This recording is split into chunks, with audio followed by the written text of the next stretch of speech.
અમદાવાદ જિલ્લાના સાણંદ વિધાનસભાના વિકાસ કાર્યોનું લોકાર્પણ અને ખાતમુહૂર્ત હાથ ધરવામાં આવ્યું છે। કેન્દ્રીય ગૃહમંત્રી અમિત શાહની વર્ચ્યુઅલ ઉપસ્થિતિમાં કાર્યક્રમનું આયોજન 78.15 કરોડના વિવિધ વિકાસ કાર્યોના પ્રકલ્પોનું લોકાર્પણ અને ખાતમુહૂર્ત કરવામાં આવ્યું છે। રોડ, બિલ્ડિંગ અને શિક્ષણ ક્ષેત્ર સહિત વિવિધ વિકાસ કાર્યોનું અમિત શાહના હસ્તે લોકાર્પણ અને ખાતમુહૂર્ત કરવામાં આવ્યું।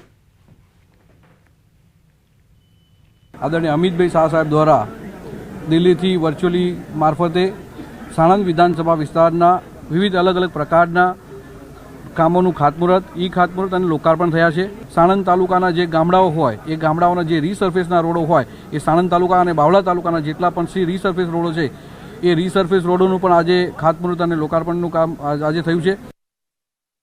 વિશ્વ આત્મહત્યા નિવારણ દિવસે અમદાવાદથી ચોંકાવનારા આંકડા સામે આવ્યા છે। છેલ્લા એક વર્ષમાં શહેરમાં આશરે 577 લોકો આપઘાત કરી ચૂક્યા છે। પોલીસે 1096 હેલ્પલાઇન અને મોડી રાત્રિના પેટ્રોલિંગથી 477 લોકોને આપઘાત કરતા બચાવ્યા છે। જ્યારે વ્યક્તિ કોઈ મુશ્કેલીથી હેરાન પરેશાન હોય છે ત્યારે તેને ફક્ત એક જ રસ્તો દેખાય છે અને તે છે આત્મહત્યા। આત્મહત્યા કોઈ સમસ્યાનું સમાધાન નથી, તે મુશ્કેલી સામે નીડર બની લડી રહેવું જ સમાધાન છે। અને વાત કરીએ રિવરફ્રન્ટની તો તે આપઘાતનું હોટસ્પોટ બની ગયું છે અને અનેક લોકો નદીમાં જમ્પ લાવીને આપઘાત કરતા હોય છે, જેથી રિવરફ્રન્ટ પર સતત નજર રાખવા માટે પોલીસનું પેટ્રોલિંગ વધ્યું છે। અમદાવાદ શહેરમાં દરરોજ 1 કે 2 લોકોના આપઘાતના આંકડા સામે આવે છે, જેમાં 16 વર્ષથી લઈને 24 વર્ષ સુધીના યુવક અને યુવતીઓનું આપઘાતના આંકડા સૌથી વધુ છે। આ વર્ષની અંદર કુલ 577 લોકોએ આત્મહત્યા કરી છે। આ ઉપરાંત જે અમારી હેલ્પલાઇન છે કે જેમાં આત્મહત્યા માટે જ્યારે કોઈ એવું એમનાથી પ્રેરાઈને એવું પગલું ભરવા જઈ રહ્યા હોય તો 1096 જે હેલ્પલાઇન છે એની અંદર અત્યાર સુધીમાં કુલ 477 કોલ આવી ગયા છે। એટલે આ કોલ ઉપર કામગીરી કરવી ઉપરાંત મારા જે ઝોન વિસ્તાર છે એમાં રિવરફ્રન્ટ ઈસ્ટ પોલીસ સ્ટેશન એક એવું પ્રોન એરિયા છે કે જ્યાં લોકો આત્મહત્યા કરવા માટે આવતા હોય। છેલ્લા 6 મહિનાની અંદર અમે 15થી વધારે લોકોના જીવ જે અમારા સતત પેટ્રોલિંગ દ્વારા બચાવેલા છે। આ બે જાતના આ બે લેવલ ઉપર હું જવાબ આપું તમને। નંબર 1 કે સુસાઇડનો મતલબ એવું કે મારી લાઈફ જેવી છે એવી મારે નથી જોતી, મારે એનો અંત લાવવો છે। અંત લાવવાનો મતલબ એ નથી કે હું મરી જ જાઉં। અંત લાવવાનો મતલબ એ પણ છે કે જેવી લાઈફ છે એ હું ચેન્જ કરું। એ કરવાથી પણ જેવી લાઈફ છે એનો અંત આવે, એના માટે જે પણ જરૂરી છે, જે વસ્તુ મને તકલીફ આપી રહી છે હું બદલી શકું છું।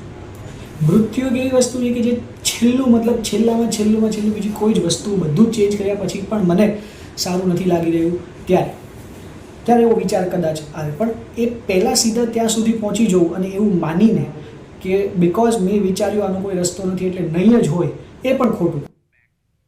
અમરેલી જિલ્લાના ચલાલા શહેરમાં આવેલા RKMM બોયઝ હાઈસ્કૂલ છેલ્લા 5 વર્ષથી બંધ હાલતમાં છે। હાલ આ હાઈસ્કૂલમાં ધોરણ 9 અને 10ના 50 વિદ્યાર્થીઓ જ અહીં અભ્યાસ કરે છે। યોગ્ય જાળવણીના અભાવે હાઈસ્કૂલનું મુખ્ય બિલ્ડિંગ જર્જરિત અને ખંડેર બની ગયું છે, જેના પરિણામે આ વિદ્યાર્થીઓને પણ હાઈસ્કૂલની બાજુમાં કોમ્પ્યુટર ક્લાસના ઓરડાઓમાં બેસાડવામાં આવી રહ્યા છે। આ વિદ્યાર્થીઓને સમયનો બચાવ થાય અને ફી ભરવી ન પડે અને ગરીબ માણસોના છોકરાઓ અહીંયા વિદ્યાર્થીઓ ભણી શકે।